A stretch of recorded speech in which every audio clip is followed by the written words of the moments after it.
active rest day ko ngayong araw na ito. Ibig sabihin, walang gym. Pero present pa rin ako sa aking morning walk. Kaya kung makikita nyo, nandito ako ngayon sa lake. At ito, nakagear na dahil ang temperatura ngayong araw na ito ay 10 degrees lamang.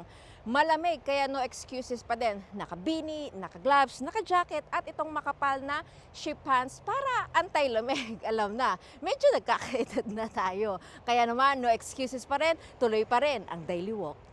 If you've been following me for a while, you know my drill. Every morning, nandito tayo sa napakagandang lake kahit malamig.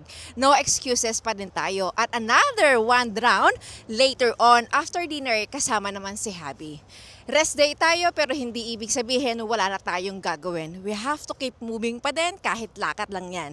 Anytime of the day. No excuses pa din dapat. This is Dulce Franco. Thank you for watching. Have a good day.